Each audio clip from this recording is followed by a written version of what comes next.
Hello students. So here we start with a new topic which is total internal reflection in your ray optics. Okay. So we start with a new topic which is total internal reflection. How the total internal reflection takes place, what are the conditions for the total internal reflections, and what are the applications of total internal reflection, and we also solve some numericals based on the total internal reflection. So first start with the total internal reflection, that how the total internal reflection takes place. Okay. So before going to total internal reflection, we have to know about one term which is a critical angle. Okay. So what is a critical angle? That is critical angle, which is we denoted as IC or theta c, or in some books it is written as simply C. Okay. So what is your critical angle?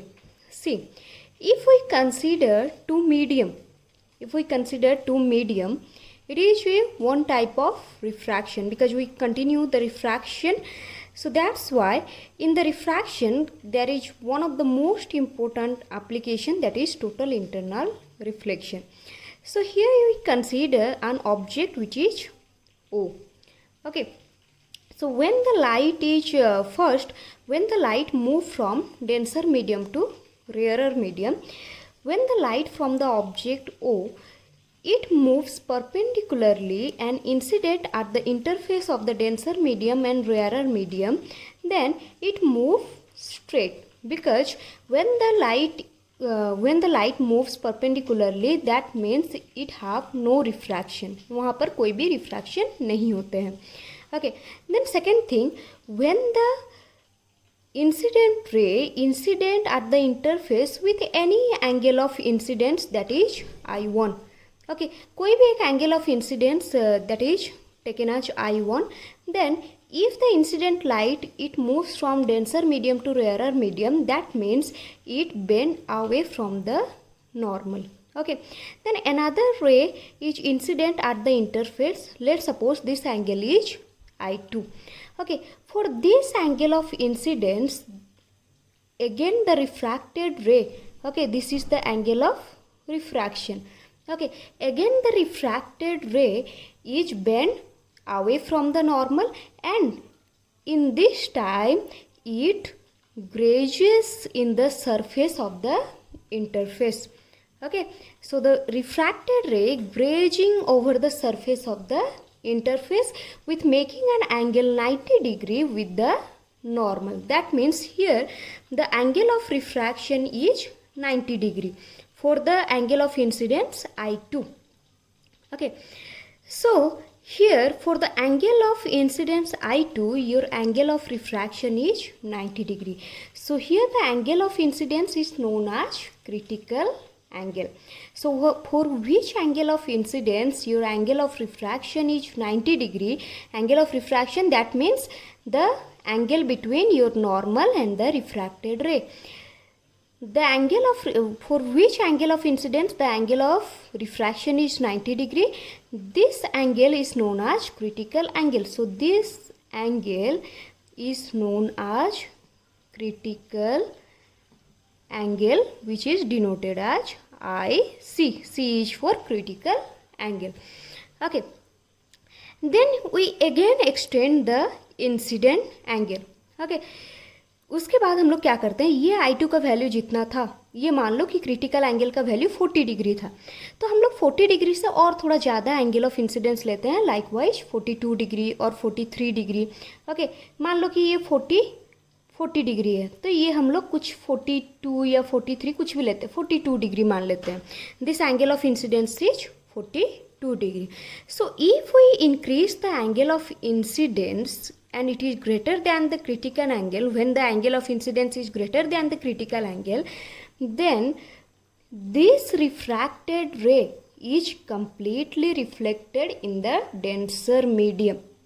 Okay. क्योंकि ये रे normally इधर जा रहा था. Okay. उसके बाद अगर एंगल ऑफ इंसिडेंस बढ़ाएंगे, that means also bend away from the normal and totally reflected in the same medium. And also it follows the laws of reflection. That means here I3 is the angle of incidence, that means the angle of reflection is also I3. Okay, so this phenomenon is known as total internal reflection. Okay, so what is total internal reflection? The phenomenon at which a ray of light traveling at an angle of incidence is greater than the critical angle. So the first condition is the angle must be greater than the critical angle. Then from denser to rarer medium. The second condition is when the ray is traveling from the denser medium to rarer medium. So it is called your total internal, it is called the total internal reflection. So the phenomenon at which a ray of light traveling at an angle of incidence greater than the critical angle from the denser to rarer medium is totally reflected back into the denser medium is called total internal reflection. Okay, then what is the critical angle? What is the definition for critical angle? That critical angle is the angle of incidence. Okay, critical angle nothing the different angle. It is also a angle of incidence. Okay, it is also a angle of incidence that causes the angle of refraction equal to 90 degree. Okay, so these are the main two key points, that what is total internal reflection and what is a critical angle. Okay. So next study about the conditions of total internal reflection. Already in the definition we already studied about that what are the conditions for the total internal reflection. So again we write here that light should travel from a denser medium to rarer medium. Okay, light should not be travel from the rarer medium to denser medium, क्योंकि obviously अगर rarer medium से denser medium जा रहा है that means वहाँ पर obviously क्या हो जाएगा, जब भी आपका light अगर ये है आपका rare medium and this one is denser medium. Okay, अगर यहाँ से एक रे ऑफ लाइट जा रहा है that means it bend towards the normal. वो अगेन हम लोग जितना इंसिडेंट एंगल बढ़ाते जाएंगे वो अगेन वही मीडियम में ही वो ऐसे रिफ्रैक्टेड होते रहेगा, तो वो कभी उसी सेम मीडियम में आएगा ही नहीं when the light is traveling from rarer medium to denser medium. So it is a condition for the total internal reflection that light should be traveled from a denser to rarer medium, and angle of incidence is in the denser medium should be greater than critical angle. Okay, so next thing. Okay, so next क्या है, that we have to note one thing, that when the angle of incidence is less than critical angle. Diagram को याद करो, जब आपका critical angle तक नहीं पहुंचा था, नॉर्मली एंगल ऑफ इंसिडेंस में वो इंसिडेंट कर रहा था, at that time that means for the angle I1, for the angle I1 this I1 is less than the critical angle, that means it is normally refracted and this phenomenon is known as refraction. Okay, so when the angle of incidence is less than the critical angle, this phenomenon is known as refraction. And when the angle of incidence is equal with the critical angle, here the angle of incidence I2 is equal with critical angle, so at that time it is known as grazing emergence. Okay, क्या बोला जाता है, grazing emergence. Okay, so it is known as grazing emergence, and when the incident angle is greater than critical angle, then this phenomenon is known as total internal reflection. Okay, so note down 3 points, that when the angle of incidence less than critical angle, it is refraction. When the angle of incidence is equal with the critical angle, it is a grazing emergence, because the refracted ray is grazing on the surface of the interface. Okay, कैसे refracted रे जाता है, अगर ये आपका normal है then the refracted ray grazing on the interface of the surface. Okay, then when the incident angle is greater than critical angle, at that time the phenomenon is total internal reflection. Okay, next we have to derive the relation between refracted refractive index and the critical angle. So what is the relation between refractive index and critical angle? So we know that when angle of incidence is equal with the critical angle, when angle of incidence is equal with the critical angle, then at that time angle of refraction is 90 degree. ये अभी हम लोग पढ़ के आए. Okay, so here we are applying Snell's law. Applying Snell's law here. Okay, applying Snell's law.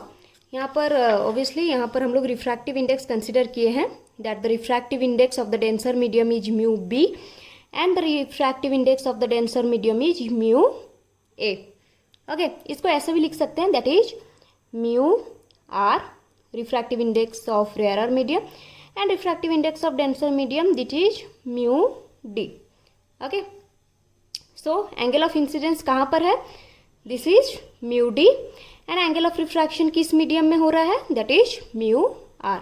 Okay, तो इसी चीज़ को हम लोग अप्लाइंग स्नेल्स लॉ को अप्लाई करके लिखते हैं, that is applying Snell's law. Snell's law हम लोग जानते हैं, that is mu1 sin I equal to mu2 sin r. So हम लोग यहाँ पर हम लोग ऐसे लिखते हैं, that is mu d sin I, mu d sin I equal to mu r sin r. Okay, so यहाँ पर I क्या कंसिडर किए हैं? That is IC. So mu d sin IC mu r sin 90. Okay, because r का value है 90. So here mu d sin IC equal to mu r, because sin 90 का value होता है 1. So sin IC equal to mu r by mu d. Okay, so sin IC, it is the critical angle. Sin IC क्या हो गया? Mu r. That means refractive index of the rarer medium to the refractive index of the denser medium.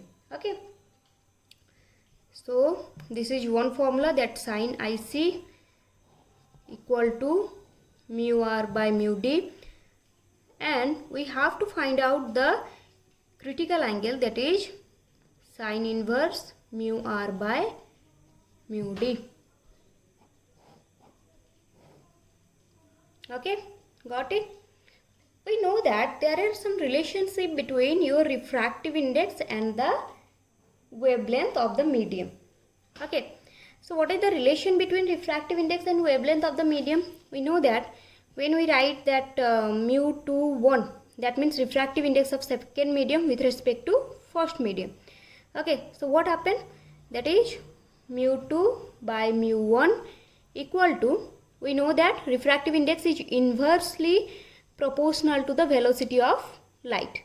So here v1 by v2, we know about that. So we know one relation here, v equal to frequency into wavelength. Okay, v equal to frequency into wavelength. So v1 equal to frequency into lambda 1, frequency into lambda 2, which is mu2 by mu1. Okay, so we know that frequency is constant. So here mu2 by mu1 is equal to lambda 1 by lambda 2. So our refractive index also depends upon the wavelength. Okay, refractive index also depends upon the wavelength. तो उसी तरीके से हम लोग यहाँ पर लिख सकते हैं, that is अगर ऐसे लिखें 1 by sin IC, which is mu d by mu r. इसको 1 by करके लिखते हैं, 1 by sin by IC, sin IC equal to mu d by equal to mu r lambda naught by lambda m, where lambda naught is the wavelength of the vacuum, lambda m is the wavelength of the any medium. Okay, so we know that the critical angle is depends upon the wavelength of the light. तो critical angle हमारा wavelength के ऊपर भी depend करता है. सो यहाँ पर एक चीज़ नोट कर लो, that mu depends upon the critical angle, also it different for the different colors. Okay, as we know that wavelength of the red color is greater than the wavelength of the violet color, so the critical angle for red color is greater than the critical angle for violet color. ये वाले चीज को याद रख लो. Okay, critical angle for red color is greater than critical angle for violet color. Okay, okay, then critical angle के बारे में ये रिलेशन हम लोग जान लिए. ये रिलेशन हर जगह पर आपका यूज होगा. This relation is very important for all of you to solving the numericals. Okay, then next solving some problems, some numericals on the basis of the critical angle. So the first question is calculate the minimum angle of incidence so that a ray traveling from glass to water does not emerge out in water. Okay, so कैसे solve करें इसको? Calculate the minimum angle of incidence. Here the question asked you that what is the minimum angle of incidence? Minimum angle of incidence. So that a ray traveling from glass to water. तो ray कहाँ से कहाँ traveling कर रहा है? Glass से water.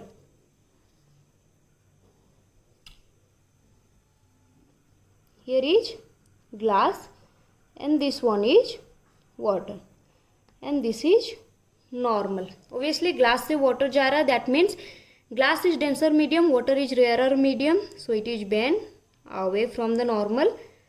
Okay, IC equal to sin inverse refractive index of the rarer medium to the refractive index of the denser medium. Okay, so यहाँ पर हम लोग को ऑलरेडी दिया हुआ है mu G, which is the refractive index of the glass with respect to air, that is 3/2. Mu W which is 4/3. Okay, so here we have to calculate that the minimum angle of incidence so that a ray traveling from the glass to water does not emerges out. मतलब बाहर नहीं निकलेगा. बाहर नहीं निकलेगा मतलब obviously वो totally internally reflect करेगा. अगर हम लोग बाहर नहीं निकालेंगे रे ऑफ लाइट को, मतलब ओब्वियसली उसको टोटली इंटरनली रिफ्लेक्ट करेंगे ना, तभी तो हमें बाहर नहीं दिखाई देगा रे ऑफ लाइट. तो यहाँ पर बाहर नहीं दिखाई देने के लिए हम लोग क्या करेंगे? We have to find out that the critical angle.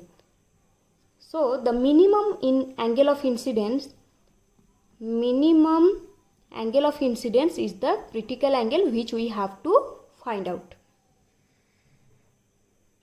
So here IC equal to sin inverse mu of R divided by mu of D. So sin inverse mu of R. What is mu of R? Which is the rarer medium. Rarer medium is the water. So first 4/3, it is 3/2. तो यहाँ क्या हो गया? Sine inverse 8/9. Okay, so sine inverse 8/9. 8/9 का value आएगा आपका 0.888 something. Okay, सो अगर sine inverse 0.88 का आप लोग वैल्यू फाइंड आउट करोगे, ये वैल्यू आएगा आपका 62.7 degree. Okay, so the minimum angle of incidence which is the critical angle is 62.7 degree.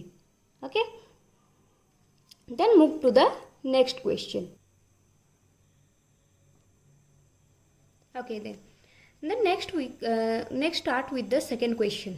Okay, so in the ray diagram shown here, calculate the speed of light in the liquid of unknown refractive index. So the liquid refractive index is unknown to us, and it tells us that to find out the speed of light.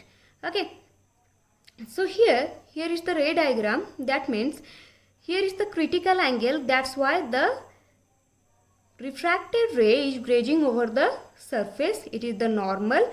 Okay, the height is 40 centimeter and the distance from the C point to the D point is 30 centimeter. Okay, see here the angle of incidence is the critical angle. So this angle is equal with the this angle because it is vertically opposite. ये आप लोग mathematics वगैरह में पढ़े हो. So this angle is equal with the this angle. So in the triangle CDO, इस वाले triangle में अगर हम लोग फाइंड आउट करें, that is sine IC, that means sine theta. Sine theta is equal with the opposite by hypotenuse. तो opposite हो गया आपका CD divided by OD. Okay, CD divided by OD. We know that sine IC, that means sine IC क्या था आपका, that is mu of rarer medium to the mu of denser medium. Obviously ऊपर वालों को हम लोग air consider करते हैं, तो एयर का जो रिफ्रैक्टिव इंडेक्स होता है वो 1 होता है. So 1 by mu D which is CD divided by OD. So we have to find out the refractive index of this liquid, that means refractive index of this denser medium. So mu D equal to, इसको reverse कर दिया, that is OD divided by CD.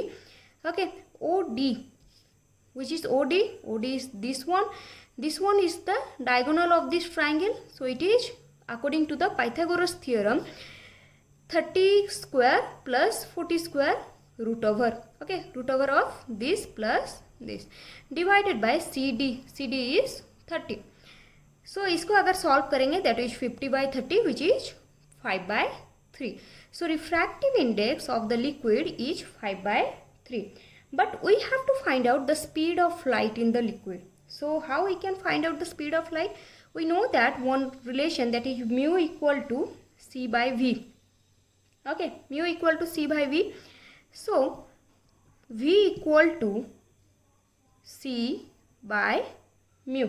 Okay, V equal to C by mu. C is the speed of light in vacuum, that is 3 into 10 to the power 8 meter per second, and mu equal to 5 by 3.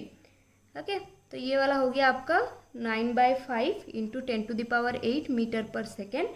9 by 5 equal to 1.8 into 10 to the power 8 metre per second. So this is the answer. This is the speed of light in the liquid. Okay, so this is one type of numerical we have to solve.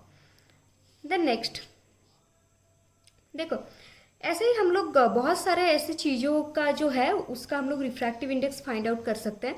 कभी कभी मतलब आप लोग को direct ही given रहते हैं critical angle and refractive index वगैरह, हम लोग जैसे फाइंड आउट करते हैं उसी के बेसिस पर हम लोग क्रिटिकल एंगल भी फाइंड आउट कर सकते हैं. जैसे कि नॉर्मली अगर आप लोग क्रिटिकल एंगल जानने की कोशिश करो तो वाटर का हमें पता है दैट इज म्यू. वाटर का जो रिफ्रैक्टिव इंडेक्स होता है वो होता है 1.33.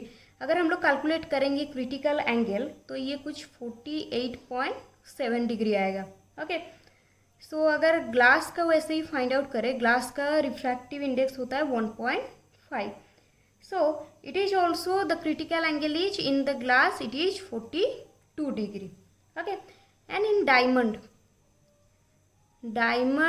का जो रिफ्रैक्टिव इंडेक्स होता है वो 2.42 होता है. ये रिफ्रैक्टिव इंडेक्स के टर्म में हम लोग पढ़ चुके हैं. सो रिफ्रैक्टिव इंडेक्स को यूज करके हम लोग क्रिटिकल एंगल फाइंड आउट कर सकते हैं. तो डायमंड का जो रिफ्रैक्टिव इंडेक्स होता है वो 2.42 होता है. So according to this the critical angle is 24.4 degree. Okay, basically ये तीन का रिफ्रैक्टिव इंडेक्स और क्रिटिकल एंगल हमेशा आप लोग को याद रखना है, क्योंकि कभी कभी न्यूमेरिकल्स वगैरह में यूज होते हैं. ऐसे आप लोग को न्यूमेरिकल्स वगैरह में गिवन होगा कभी भी. Okay, now move to the topic which is the some applications of total internal reflection. By the total internal reflection, what happens? So the first application is the brilliance of the diamond.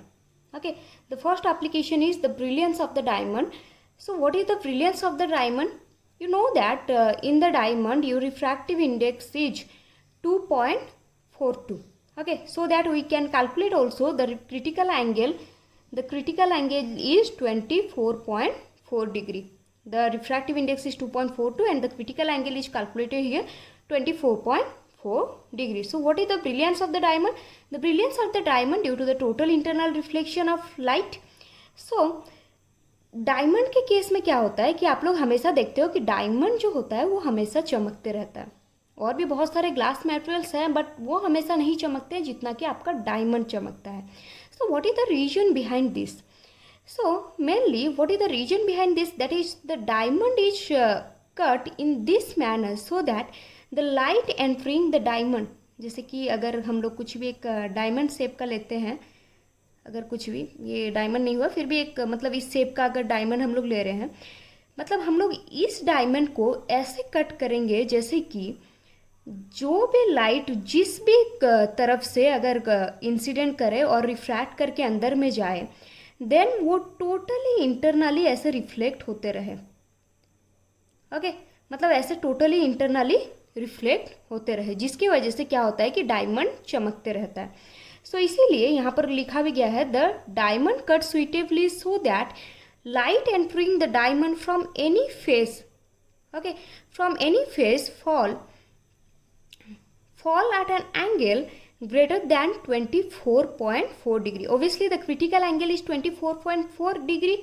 If the ray of light incident at the face of the diamond, which is the angle of incidence, is greater than 24.4 degree, that means the critical angle. If the angle of incidence is greater than the critical angle, then the rays of light are totally reflected, totally internally reflected in within the diamond, so that by this reason your diamond is sparkle. Okay, it suffers multiple times of reflection, multiple times of total internal reflection and remains within the diamond. इसी वजह से बहुत बार multiple total internal reflection होने की वजह से ये diamond के अंदर ही लाइट ऐसे ही रिफ्लेक्ट होते रहता है, जिसकी वजह से हमें डायमंड जो है बहुत चमकता हुआ नजर आता है. So this is one of the great application of the diamond. The next application is mirage. So what is mirage? Basically mirage is an optical illusion of water observed generally in deserts on hot summer days.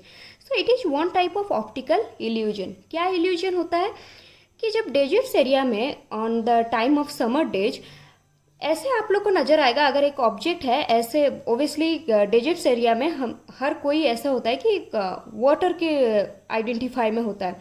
तो कभी कभी क्या होता है कि summer days में आपकी जो ऑब्जेक्ट की जो इमेज है, ऑब्जेक्ट की इमेज जो नीचे में ऐसे फॉर्म होंगे तो वहाँ पर नज़र आएगा, वहाँ पर मतलब दूर से आपको ऐसे नज़र आएगा कि वहाँ पर वाटर है जहाँ पर ऑब्जेक्ट का इमेज फॉर्म हो रहा है. कुछ इस तरीके से, मतलब ऊपर में एक ऑब्जेक्ट है, मतलब मान लो कि ट्री है तो ट्री का इमेज ऐसे फॉर्म हो रहा है जैसे कि आप लोग को दूर से लगे कि यहाँ पर कोई एक वाटर सरफेस है जहाँ पर इस ट्री का इमेज फॉर्म हो रहा है, but there is not any water surface. So it is an optical illusion of the water which is observed by the observer generally in the deserts area in the hot summer days. Okay, so what happens here? On the summer days temperature of air near the surface of the earth is maximum. Okay, so here the temperature, okay, जो temperature होता है आपका, जो ये नीचे वाले area का जो टेम्परेचर होता है, ये नीचे वाले एरिया का जो टेम्परेचर होता है वो मतलब थोड़ा कम होता है, एंड ऊपर वाले सरफेस का जो टेम्परेचर होता है वो ज़्यादा होता है. So that's why we consider that the lower part is was rarer medium and the upper part is denser medium. The temperature is decreases from top to bottom surface. Okay, so as well as the temperature decrease, that means the density or the refractive index increase. When your temperature is decreased, that means your density and refractive index is increased. Okay, तो ऊपर वाले area का जो density रहता है वो बहुत ज़्यादा रहता है, इसीलिए हम लोग ऊपर वाले एरिया को डेंसर मीडियम कंसिडर कर रहे हैं और नीचे वाले एरिया को रेयरर मीडियम कंसिडर करते हैं. Okay, so the upper layers temperature gradually decreases, so density and refractive index increases as we go above to the surface. Okay, so what happens, how the mirage will look क्या हो रहा है, देखो कि यहाँ पर एक ऑब्जेक्ट है, that's considered a tree. Okay, so when a ray of light, ऐसे तो बहुत सारे ray of light आ रहे हैं, but हम लोग इस चीज़ को एक्सप्लेन करने के लिए सिर्फ एक ही रे ऑफ लाइट यहाँ पर कंसिडर कर रहे हैं, it is the object. Okay, so when the ray of light coming from the denser medium to the rarer medium, we say that upper part is the denser medium. जैसे जैसे आप लोग नीचे आते आते जाओगे वैसे ही आपका denser से rarer होते हुए जाएगा. So when the ray of light coming from object, and it is, if we divide into certain layers, okay, these are some of the layers of the air. So in this layer of the air, here we draw a normal, then the incident ray making an angle of incidence, obviously it comes from denser to rarer medium. That means it bend away from the normal. Okay, first it bend away from the normal, then again here we draw a normal, then again it bend away from the normal.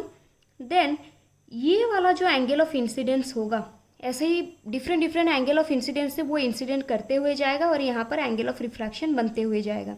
Okay, different different angle of incidence से वो incident होगा and different different angle of refraction से वो refracted भी होगा. But बहुत सारे angle of incidence के बाद एक एंगल ऑफ इंसिडेंस ऐसा भी आएगा जो कि आपका क्रिटिकल एंगल से बड़ा होगा. ओके, वो इंसिडेंट करते करते करते करते क्रिटिकल एंगल से बड़ा हो जाएगा. When the angle of incidence is greater than the critical angle, it is internally reflected. Okay, ये क्या हो जाएगा, रिफ्लेक्टेड हो जाएगा and it enters to the observer eye. Okay, so when we extend it in the backward direction, here the image is form. So we can here observe one of the image. Okay, so it is the basic phenomenon of the mirage and one of the application of the total internal reflection. Then next, so the third application is totally reflecting through the glass prism. Okay, totally reflecting through the glass prism, you also studied in the class 10. Here we consider a glass prism. Okay, in which here we put two pin, मतलब यहाँ पर हम लोग दो pin यहाँ पर रखते थे जिसका इमेज हम लोग इस साइड में फाइंड आउट करते थे. ओके, मतलब ये इंसिडेंट रे होता था, उसके बाद यहाँ पर रिफ्रैक्ट होता था, देन अगेन रिफ्रैक्ट होके यहाँ पर हमें इमेज दिखता था. ये आप लोग क्लास 10th वगैरह में, अगर आप लोग लैब वगैरह में ये एक्सपेरिमेंट किए होंगे. सो this phenomenon, this total internal reflection phenomenon is also used for the glass prism. How? See, okay, when the two rays of light coming from the object A, B and strike at the surface R, Q of the isosceles prism. Isosceles prism, the angle is here 90 degree and these two angle are 45 degree. Okay, अभी देखो कि ये वाला रे जो incident कर रहा है नॉर्मली इंसिडेंट कर रहा है, मतलब this angle is 90 degree and this is 45 degree. Obviously this is also 45 degree. ये वाला एंगल अगर 45 डिग्री हो गया तो ये वाला एंगल भी आपका 45 डिग्री हो जाएगा. That means it is 90 degree. तो ये कैसे जाएगा आपका, ऐसे नॉर्मली ये भी ऐसे ही निकल जाएगा. एंड हम लोग और एक चीज़ जानते हैं, when the ray of light normally incident any surface then it moves straight. okay, in the refraction में क्या होता है, जब भी नॉर्मली ऐसे रे ऑफ लाइट कोई भी सरफेस पर इंसिडेंट करते हैं वो ऐसे ही इमर्ज हो जाती है. तो ये भी हो गया हमारा 45 डिग्री एंड इट ऑल्सो, ये भी हो गया आपका 45 डिग्री. तो ये भी 45 डिग्री से ही it is also emerges out from the surface. So here the image is formed, that is A dash B dash. तो यहाँ पर इस तरीके से हमारा इमेज फॉर्म हो रहा है. ओके, तो और एक केस लेते हैं. सी, यहाँ पर टोटल इंटरनल रिफ्लेक्शन क्यों हुआ, because we know that the refractive index of the glass is 1.5. okay, the refractive index of glass is 1.5, so that the critical angle for the glass is 42 degree. अगर glass और air का interface ले, that means critical angle of glass is 42 degree. So when the incident ray is incident at the surface, at the angle of incidence 45 degree, 45 degree is greater than 42 degree. That means angle of incidence is greater than the critical angle, that is 45 degree is greater than 42 degree. Hence the light suffers total internal reflection. इसी वजह से ही आपका total internal reflection होता है, नहीं तो वो refract होके इधर बाहर निकल जाता. ओके, बट यहाँ पर रिफ्रैक्ट ना होने के मतलब रिफ्रैक्ट के प्लेस में यहाँ पर होता क्या है, total internal reflection. Okay, then the second case. Second में और एक तरह के हम लोग प्रिज्म लेते हैं. यहाँ पर भी वैसे ही एक ऑब्जेक्ट लेते हैं, that is A B. Two rays are coming. Okay, two rays are coming and incident it perpendicularly. तो ये भी वैसे ही होगा.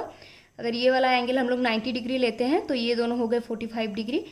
तो ये भी अगर 45 डिग्री होता है तो ये भी 45 डिग्री, मतलब ये भी हमारा 90 डिग्री के साथ ऐसे आ रहा है.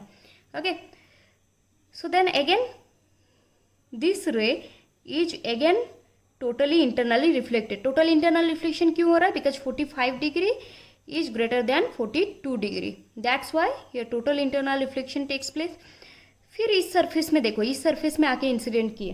ओके, इस सरफेस में इंसिडेंट करने के बाद ये ओब्वियसली 45 डिग्री ये वाला हो गया 45, तो ये वाला भी 45 डिग्री हो रहा है. ओके, ये वाला 45 डिग्री होने के बाद यहाँ पर भी अगर आप लोग देखोगे ये भी ऐसे नॉर्मली इंसिडेंट कर रहा है. तो यहाँ पर भी अगर हम लोग ऐसे नॉर्मल ड्रॉ करते हैं, यहाँ पर भी ऐसे मतलब आप लोग नॉर्मल ड्रॉ करके मतलब ऐसे देख सकते हो, जैसे कि ये वाला जो एंगल है. ओके, ऐसे आप लोग नॉर्मली ड्रॉ कर सकते हो. ये वाला 45 हुआ तो ये वाला भी आपका क्या होगा 45, because it is a normal. ये नॉर्मल हो गया तो ये भी आपका क्या हो जाएगा 45, because the total angle is 90 degree. तो ये 45 एंगल से ऐसे बाहर निकल आए. तो ऐसे ही आप लोग यहाँ पर भी ऐसे नॉर्मल ड्रॉ कर सकते हो. तो इस तरीके से यहाँ पर भी अगर आप लोग ऐसे नॉर्मल ड्रॉ करके देखोगे तो ये भी 45 डिग्री 90 डिग्री एंगल से ये लोग नॉर्मली ऐसे इमर्ज हो जाएंगे. नॉर्मल इमेज होने के बाद यहाँ पर इमेज बनाएंगे, that is A dash B dash. Okay, so this right angle isosceles prism is also called as erecting prism. It is often used in binoculars telescopes. ये वाले जो फेनोमेनन होते हैं ये नॉर्मली बाइनोकुलर्स टेलीस्कोप ये सब में ज़्यादातर ये फेनोमेनन यूज होते हैं. Okay, then the next application is optical fibres. Okay, optical fibre का एप्लीकेशंस क्या होते हैं, देखो. Optical fibres are used as medium for transmission of optical signals over long distances. Optical fibres क्यों यूज किए जाते हैं, क्यों एक सिग्नल को ज़्यादा दूर या ज़्यादा लॉन्ग डिस्टेंस ट्रैवल करके ले जाने के लिए हम लोग ऑप्टिकल फाइबर्स को यूज करते हैं. ये नॉर्मली कुछ नहीं होते, ऐसे छोटे छोटे बहुत थीन पाइप्स होते हैं जिनके थ्रू सिग्नल्स हम लोग ट्रांसमिट कर सकते हैं. Video signals, audio signals, light signals, ये टाइप के सिग्नल्स हम लोग ऑप्टिकल फाइबर्स के थ्रू ट्रांसमिट कर सकते हैं. तो what are the construction of the optical fibres. Optical fibre के कंस्ट्रक्शन में कोई ज़्यादा चीज़ें जानने की ज़रूरत नहीं है. सो दो चीज़ें यहाँ पर मेनली जानने की ज़रूरत है. One is core and second one is cladding. Okay, and it is buffer coating. Buffer coating obviously वहाँ पर होता है, बट ये दो चीज़ों के बारे में आप लोग को जानना है, that is core and cladding. मतलब अगर एक पाइप है, ये अगर आपका पाइप है, ओके, ये जो पाइप है ये हो गया आपका core. Okay, this one is core, ये हो गया आपका कोर. और ये जो ऊपर में कोटिंग है इसका, ये हो गया आपका क्लेडिंग. ओके, हम नॉर्मली एक पाइप के तरह के दिखा रहे हैं कि अंदर में जो पार्ट होता है वो होता है कोर एंड जो बाहर का पार्ट होता है वो होता है क्लेडिंग. और ये जो बफर कोटिंग होता है ये इस पाइप को, इस जो थीन फाइबर्स होते हैं, फाइबर ऐसे पाइप जैसे होते हैं, प्लास्टिक के या ग्लास के होते हैं, so these are protected by the buffer coating. तो इसके कंस्ट्रक्शन इस तरीके से होते हैं. पहले होता है कोर, उसके ऊपर होता है क्लेडिंग एंड उसके ऊपर होता है बफर कोटिंग. तो इसके डिफरेंट पार्ट्स कैसे होते हैं इसके बारे में हम लोग देख लेते हैं. That is core. First, core is made up of very high quality glass और plastic of refractive index μ1. Okay, तो यहाँ पर कोर कैसे बनाया जाता है? Core is made of very high quality glass and plastic with the refractive index μ1, और इसका जो डायमीटर होता है 10 माइक्रोन टू 100 माइक्रोन, मतलब समझ रहे हो 10 माइक्रोन टू 100 माइक्रोन, मतलब कितना ही छोटा डायमीटर होता है micron, that is 10⁻⁻6 metre, micron 10⁻⁻6 metre जो माइक्रो बोलते हैं। तो इतना छोटा डायमीटर मतलब कुछ है नहीं, जैसे पूरा पतला सा डायमीटर। ओके, सो इतना छोटा डायमीटर वाला छोटा सा ऐसे पाइप टाइप का रहता है। Then cladding, the core is surrounded by glass and plastic jacket which have refractive index μ2 and which is less than μ1. Always remember that core have refractive index μ1 and cladding have refractive index μ2, and always core have higher refractive index and cladding have lower refractive index. जो core का refractive index होता है वो ज़्यादा होता है and cladding का refractive index जो होता है वो कम होता है। ओके, मान लो कि आपका जो रिफ्रैक्टिव इंडेक्स होता है कोर का वो होता है 1.52 एंड जो कोर का क्लेडिंग का जो रिफ्रैक्टिव इंडेक्स होता है वो 1.48 होता है। Okay, the next buffer coating, the core and cladding is enclosed in a plastic jacket called the buffer coating. It's normally provide the safety and strength to the optical fibre. इसका कुछ ऐसे normal काम नहीं होता, ये सिर्फ safety और strength provide करता है आपके ऑप्टिकल फाइबर को। Then next come to the working. Okay, so what is the working of the optical fiber? So working is basically based on the TIR. तो इसका working कैसे होता है? When a ray of light incident at the one surface of the optical fibre, मान लो ये optical fibre किसी भी shape में आप लोग बना सकते हो, ऐसे नॉर्मल पाइप टाइप का बना सकते हो, ऐसे कर सकते हो, ऐसे कर सकते हो, किसी भी शेप का बना लो, कोई प्रॉब्लम नहीं है। So when the ray of light incident at one surface, okay, then it refract, when the refracted ray is incident at this surface, here if we draw a normal, अगर यहाँ पर normal draw करते हैं तो जो angle of incidence होता है यहाँ पर, वो जिस एंगल ऑफ इंसिडेंस से इंसिडेंट करता है आपके कोर सरफेस को, वो एंगल ऑफ इंसिडेंस जो होता है वो ग्रेटर देन होता है क्रिटिकल एंगल से, इसके ग्लास के क्रिटिकल एंगल से। जैसे कि कोर का क्रिटिकल एंगल होता है 1.52 और इसका इसका जैसे कि रिफ्रैक्टिव इंडेक्स होता है 1.52 एंड इसका होता है 1.48। ओके, तो ये हमेशा इस एंगल में इंसिडेंट करता है जैसे कि क्रिटिकल एंगल से बड़ा हो। जैसे कि आपका ग्लास का क्रिटिकल एंगल होता है आपका 42 डिग्री, ग्लास का क्रिटिकल एंगल कितना होता है 42 डिग्री अप्रोक्सीमेटली। तो 42 डिग्री एंगल से ज़्यादा में ये हमेशा इंसिडेंट करता है। तो इंसिडेंट करने की वजह से ये रिफ्लेक्ट हो जाता है, that is internally reflected on the with in the optical fibre. Okay, तो उसके बाद अगेन यहाँ पर नॉर्मल अगर ड्रॉ करेंगे तो यहाँ पर फिर से वो इंटरनल रिफ्लेक्ट कर जाता है। ऐसे ही मल्टीपल रिफ्लेक्शंस होते हैं and then the ray of light is emerges out. Okay, यहाँ पर रे ऑफ लाइट जो होते हैं ये बाहर के तरफ निकल आते हैं without any kind of loss of energy.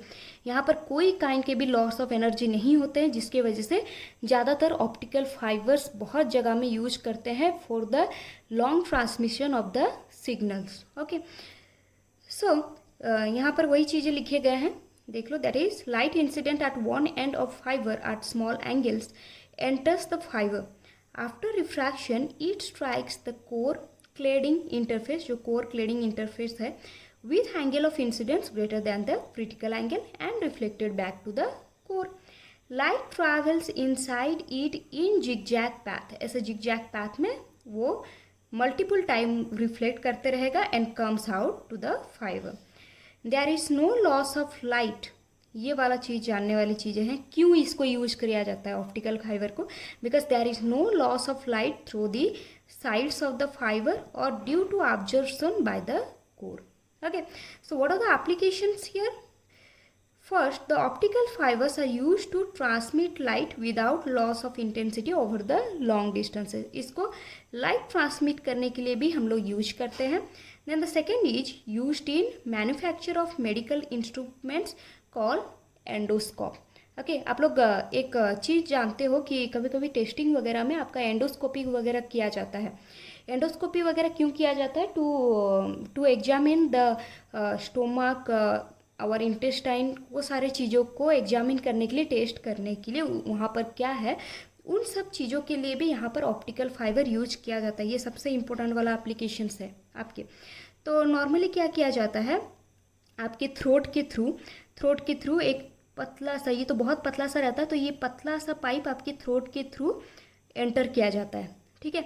Enter किया जाने के बाद ये ऐसे मुड़ के फिर रिटर्न आता है, ओके, ऐसे मुड़ के फिर से रिटर्न आ जाता है। फिर से रिटर्न आने के बाद यहाँ पर जो डॉक्टर्स के जो मॉनिटर्स रहते हैं वहाँ पर सारे इमेज दिखाई देते हैं कि स्टोमक में क्या प्रॉब्लम्स हैं या इंटेस्टाइन में क्या प्रॉब्लम्स है, सारे इमेजेस ये फाइंड आउट करके ले आता है। तो नॉर्मली एंडोस्कोपी में क्या होता है कि यहाँ से अगर हम लोग एक लाइट सिग्नल सेंड किए, ये थ्रोट के थ्रू ये वाला पाइप जाता है स्टोमक तक, ऐसे पाइप जाके वो सारे फोटोग्राफ्स हमें, मतलब ऐसे जब ये बाहर निकल के आता है थ्रोट से, और इसको जब हम लोग मॉनिटर में कनेक्ट करते हैं तो सारे जितने भी इमेजेस हैं सब हम लोग को क्लियरली दिखाई देते हैं और हम लोग ऑब्वियसली एग्जामिन कर सकते हैं और डिफेक्ट्स को निकाल सकते हैं। So it is the very important applications of the optical fiber. Then used in telecommunications also, telecommunication, that is transmitting audio and video signals to the long distances, and used in measuring blood flow to the heart. Okay, so these are the mainly applications of the optical fiber. तो आप TIR के क्या क्या applications पढ़े? First one is the brilliance of the diamond, and then optical fiber, then mirage and then prism. Okay, ये 4 basic application बहुत ही important applications होते हैं आपके टोटल इंटरनल रिफ्लेक्शन के। Okay, see, so the first question, what minimum area should be covered so that object और the point source of any light is not visible from the surface. Okay, तो इस चीज़ को हम लोग solve करते हैं, that what minimum area should be covered so that the object is not visible from the surface. मतलब समझो इस क्वेश्चन का मतलब, ये क्वेश्चन में क्या पूछा गया है कि ऐसा कौन सा मिनिमम एरिया अगर हम लोग कवर कर दें तो हमें ऑब्जेक्ट नहीं दिखाई देगा। पहले तो ये मान लो कि पहले ये सोचो कि ऑब्जेक्ट हमें कब दिखाई देता है। ऑब्जेक्ट अगर मतलब इस वाटर टैंक के अंदर एक ऑब्जेक्ट है, ये वाटर है, तो ऑब्जेक्ट हमें कब दिखाई देता है? जब वो लाइट रिफ्रैक्ट होके आता है और हमारे आँखों में पड़ता है। ओके, इस तरीके से हमारा रिफ्रैक्शन होता है और हमें कोई भी लाइट रे जो भी है, जो भी ऑब्जेक्ट से लाइट रे जा रही है, वो ऑब्जेक्ट हमें विजिबल होता है। मतलब रिफ्रैक्शन की वजह से हम अगर दूसरे मीडियम में हैं, अगर ऑब्जेक्ट दूसरे मीडियम में है, तो हमें ऑब्जेक्ट आराम से विजिबल होता है with the help of refraction. अगर हमें ऑब्जेक्ट को नहीं देखना है, दैट मीन्स हम लोग क्या करेंगे? ऑब्वियसली रिफ्रैक्शन को हमें बंद करना पड़ेगा। अब ऑब्जेक्ट अंदर में है मतलब रिफ्रैक्शन ऑब्वियसली होगा। रिफ्रैक्शन को हम लोग कैसे बंद करें? अब अगर रिफ्रैक्शन वाले एरिया को अगर हम लोग कोई प्रोसेस से क्लोज कर देते हैं तो हमें और ऑब्जेक्ट नहीं दिखाई देगा, क्योंकि कितना तक रिफ्रैक्शन होता है, किस टर्म तक आपका रिफ्लेक्शन होता है? जब तक आपका angle of incidence critical angle तक ना पहुंच गया हो। जब आपका angle of incidence critical angle में पहुंच गया, that means it emergence out through the surface and then totally reflected. Okay, तो रिफ्रैक्शन कब तक होता है? जब तक आपका angle of incidence critical angle तक ना पहुंचा हो। जब आपका angle of incidence critical angle में पहुंच गया, देन वो टोटली इंटरनली रिफ्लेक्टेड हो जाता है एंड उसके बाद हमें और ऑब्जेक्ट नहीं दिखाई देगा, क्योंकि वो टोटली इंटरनली रिफ्लेक्टेड हो जाता है, मतलब वो वही वाटर के अंदर ही रिफ्लेक्ट होते रहेगा। ओके, तो यहाँ पर भी वही चीज़ को हम लोग सॉल्व करते हैं, that here is the object, it is the air medium, it is the water medium and this is the height. Okay, जितने हाइट में ये हो गया आपका surface of water, surface of the interface, इसको अगर हम लोग बोलेंगे इंटरफेस, तो इंटरफेस से जो ऑब्जेक्ट का डिस्टेंस है वो है आपका h। तो इस चीज़ को हम लोग सॉल्व करते हैं। तो देखो, जब भी ऑब्जेक्ट से कोई रे ऑफ लाइट जा रहा है, ऐसे परपेंडिकुलरली रे ऑफ लाइट जा रहा है, ओके, परपेंडिकुलरली जब रे ऑफ लाइट जा रहा है वो ऐसे विदाउट रिफ्रैक्शन वो ट्रांसमिट हो जाता है। ओके, ये वाले फिनोमेनन को जानते हैं। So when the incident ray is incident at the interface with the angle of incidence that is critical angle. Okay, यहाँ पर जब angle of incidence critical angle बन जाता है तो यहाँ पर जो रे ऑफ लाइट है वो इमर्ज हो जाता है। Okay, grazing emergence. Okay, so next when हम लोग क्रिटिकल एंगल लेंगे तो ऑब्वियसली वो इंटरनली रिफ्लेक्ट करेगा। ओके, तो इसी तरह अगर इधर भी हम लोग कोई एक पॉइंट ले, मान लो कि ये वाले पॉइंट पे ये वाला एंगल जो बन रहा है आपका क्रिटिकल एंगल बन रहा है, तो ये वाला रे किधर जाएगा, इस तरफ जाएगा। सो उसके बाद जितने भी हम लोग इंसिडेंट एंगल ले, कुछ भी ले ले, वो इंटरनली ऐसे रिफ्लेक्ट कर जाएगा, जितने भी एंगल ऑफ इंसिडेंस ले ले।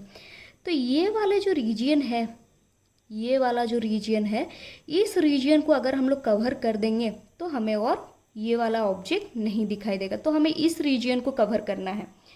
सो let us consider that this is a circular region we have to cover and this is the radius R. Okay, ये वाला रेडियस हो गया आपका आर। देन अगर हम लोग एक सर्कुलर डिस्क ले लेते हैं of the radius R and यहाँ पर रख देते हैं, तब ये ऑब्जेक्ट नहीं दिखाई देगा। तो ये रेडियस और हाइट का कुछ कुछ वैल्यू रहता है, जैसे कि न्यूमेरिकल्स वगैरह जब आप लोग सॉल्व करोगे तो पता चलेगा। बट इसको सॉल्व करते हैं कि कैसे हम लोग फाइंड आउट करेंगे what is the radius of this disc. Okay, according to the Snell's law, according to the Snell's law, that is, और हम लोग ऐसे भी लिख सकते हैं, स्नेल्स लॉ को अगर यूज़ नहीं भी करेंगे ऐसे लिख सकते हैं, that is sine I C which is the critical angle, that is mu R by mu D. Okay, so here we know that it is the mu, okay, it is mu R which is obviously 1 क्योंकि ये air है, and ये water का जो refractive index है यहाँ पर हमको क्वेश्चन में म्यू दिया गया है। सो यहाँ पर लिख देते हैं mu R is 1 and mu D is mu which is sine I C. Okay, अगर साइन आई सी हम लोग अगर फाइंड आउट कर रहे हैं, मतलब ये वाला ट्राइंगल ले लो, ये वाला अगर ट्राइंगल ले लो, यहाँ पर हम क्लियरली कर देते हैं, ये वाला, this one, this.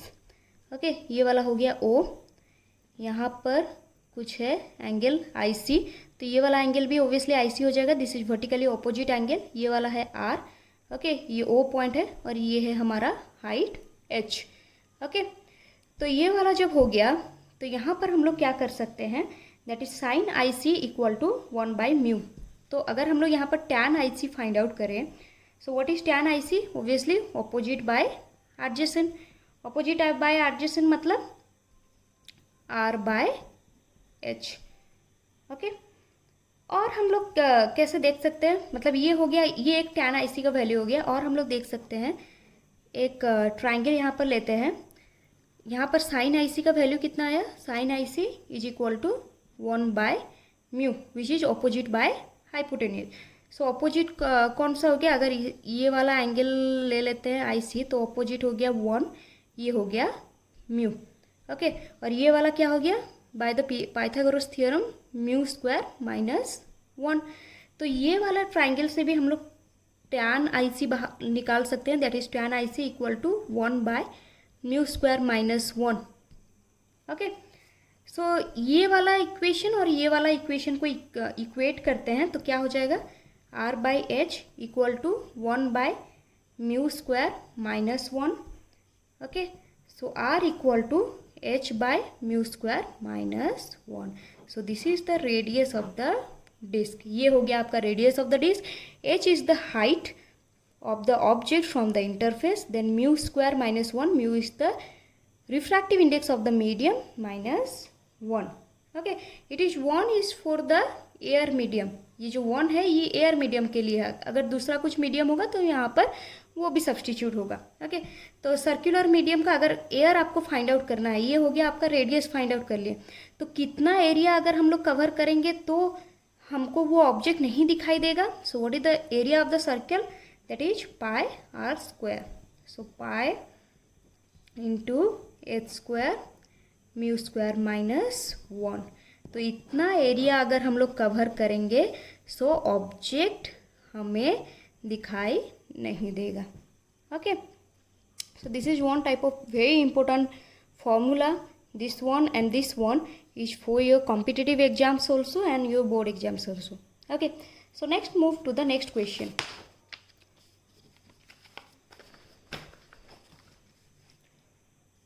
See, calculate the speed of light in a medium whose critical angle is 30 degree. It is the question from the CBSE 2010 board. Okay, so just find out quickly that we have to find out the speed of light. That means V equal to, then IC is here 30 degree. So we know that mu equal to C by V. Okay, mu equal to C by V. और भी हम लोग जानते हैं कि जो होता है आपका साइन IC जो होता है वो होता है 1 by mu of the medium. 1 is for the refractive index of the air. So 1 by mu equal to sin IC. Okay, तो अगर हम लोग को म्यू फाइंड आउट करना है so 1 by sine IC. Okay, तो यहाँ पर लिख सकते हैं हम लोग 1 by sine IC. So V equal to C into sine IC, that is C is the speed of light, that is 3 into 10 to the power 8 sine 30 degree and 1.5 into 10 to the power 8 metre per second. Here is the answer. Okay, बहुत ही easy सा question था ये, but दिमाग लगाना पड़ेगा आप लोग को. Then next, the refractive index of water is 4/3. तो गिवन है, देखो refractive index of water is 4/3. पहले तो जो जो गिवन है वो सब पहले लिख लो. Determine the angle of the cone, angle of the cone within which the entire outside view will be confined for a fish under water. It is the question from the CBSE 2003. Okay, so determine the angle of the cone. मतलब ये हो गया आपका angle of cone. Okay, तो ये वाला हो गया आपका circular region. Okay, within which the entire outside view will be confined for a fish under water. Okay, मतलब इस एंगल में अगर फिश रहेगी तो उसके लिए सारे जो आउटसाइड व्यू है वो आराम से दिख जाएंगे. तो हमें फाइंड आउट करना है ये वाला जो कोन का जो एंगल है. See, so here basically what happen, you theta, देखो ये वाला IC एंगल है, मतलब ये वाला एंगल कितना हो गया IC, which is the vertically opposite angle. ये अगर एंगल IC है that means it is also vertically opposite angle. तो जो थीटा एंगल है वो किसके साथ सेम हो रहा है, IC plus IC, that means 2IC. So here 2 into critical angle. We know that sine IC is equal with 1 by mu of the medium. Okay, so 1 by 4/3 which is 0.75. So sin IC is equal to 0.75. So यहाँ पर IC कितना हो गया, sine inverse 0.75 which is 48.7 degree. तो यहाँ पर IC का value आ गया 48. तो यहाँ पर थीटा का कितना वैल्यू आ जाएगा, 2 into IC which is 2 into 48.7. तो ये हो गया आपका 97.4 डिग्री. ये हो गया आंसर. ओके, ये आपका क्वेश्चन था CBSE 2003 बोर्ड का. Okay, then next move to the next question which is comes in IIT 2004. See, IIT वाले बहुत बड़े बड़े क्वेश्चन दे देते हैं बट सॉल्यूशन बहुत छोटा सा होता है. सी, क्या क्वेश्चन है, a point source of light S is placed at the bottom of a vessel containing a liquid of refractive index 5/3. मतलब इस लिक्विड का जो रिफ्रैक्टिव इंडेक्स है वो 5/3 है और यहाँ पर एक सोर्स ऑफ लाइट है. A person is viewing the source from the above of the surface. यहाँ से एक पर्सन जो कि सरफेस के अंदर वाले सोर्स को देख रहा है. There is an opaque dish of radius 1 centimetre. Okay, एक ओपैक डिश है जो कि जिसका रेडियस है 1 centimetre floating on the surface. The centre of the dish lies vertically above the source. जो सेंटर है, जो डिश का जो सेंटर है, जो ये वाले जो मान लो कि ये जो सर्कल है ये डिश है, डिश का जो सेंटर है वो अबव द सरफेस, मतलब सरफेस के जस्ट ऊपर है. The liquid from the vessel is gradually drain out through a tap. What is the maximum height of the liquid for which the source can not be seen at all. Okay, मतलब मान लो कि ये हो गया आपका height, और यहाँ पर भी हम लोग डिनोट किए हैं हाइट। ये वाला एक हम लोग जो ऑलरेडी हम लोग ये चीज़ हम लोग ड्राइव करके आए कि ऐसे कैसे फाइंड आउट करेंगे कि ये वाला सोर्स आपको नहीं दिखेगा। ये वाला सोर्स ऑब्वियसली कब नहीं दिखेगा, जब ये वाला पूरी कवर होगा विद द रेडियस ऑफ, यहाँ पर रेडियस 1 सेंटीमीटर दे दिया है, तो हम लोग को फाइंड आउट करना है हाइट। तो इजीली हम लोग यहाँ पर फॉर्मूला को यूज कर सकते हैं। See R equal to H by mu square minus 1 root over, so H equal to R into mu square minus 1 root over 1 into, क्योंकि रेडियस है 1 तो यहाँ पर हो गया 5/3 स्क्वायर माइनस 1, तो ये हो गया आपका 25/9 माइनस 1 रूट ओवर। ओके, सो इसको अगर एलसीएम लेते हैं हम लोग 9, 25 माइनस 9, तो ये कितना हो गया 16/9, ये हो गया आपका 4/3 विच इज़ द हाइट, और इसको अगर डेसिमल में कर दे 1.33 centimetre. So this is the basically height. Okay, इतना हाइट में अगर आपका रहेगा डिस्क, देन आप लोग को ऑब्जेक्ट बिल्कुल भी विजिबल नहीं होगा। Okay, the next, the last numericals. Okay, last numerical, determine the critical angle for a glass air interface. Okay, glass air interface बोला गया है, मान लो ये एयर है, ये ग्लास है, ग्लास एयर इंटरफेस इफ ए रे of light which is incident in air. Okay, एक रे ऑफ लाइट इंसिडेंट कर रहा है एयर पर, on the surface, air on the surface is deviated through 15 degree. Obviously ये रेयरर से डेंसर मीडियम जा रहा है, मतलब वो नॉर्मल की तरफ ही डेविएट किया होगा, but the original path is this much. अगर ये एंगल ऑफ इंसिडेंस हो जाता है और ये हो गया एंगल ऑफ रिफ्रैक्शन, मतलब कितने एंगल से डेविएट कर गया, एक्चुअली जाना था इधर बट वो डेविएट कर गया इतने एंगल से, which is the angle of deviation. Okay, तो यहाँ पर ऑब्वियसली दिख रहा है that is i equal to r plus delta. Okay, तो यहाँ पर हम लोग को सी फाइंड आउट करना है, नहीं दिया गया है विच इज सी, और यहाँ पर आई सी भी लिख सकते हैं। I equal to 40 degree, delta equal to here 15 degree. So from this relation R equal to I minus delta, that is 40 minus 50 equal to 25 degree. So refractive index, we know that refractive index of glass with respect to air is sin I by sin R, which is obviously equal with 1 by sin I C, क्योंकि हम लोग जानते हैं refractive index of glass और refractive index of any other medium is 1 by sine I C. ये वाला relation हम लोग फास्ट से करते आए हैं। So sine I C is equal to sine r by sine i. So sine 25 divided by sine 40 is equal with 0.422, because sine 25 का जो वैल्यू है वो 0.422 है और 0.642 है आपका साइन 40 का वैल्यू, तो ये हो गया 0.6574। So we have to find out the value of i c. So i C equal to sine inverse 0.6574, so this one is 41.1 degree. Okay, तो ये निकल गया आपका क्रिटिकल एंगल का value. Okay, so these are some important numericals for your board exam purpose and also for your competitive exam. You also solve some of the numericals from the different books from the net. Okay, then आज के लिए इतने ही numerical solve करते हैं, फिर next day में कुछ और नए टॉपिक्स एक्सप्लेन करते हैं। Okay, thank you.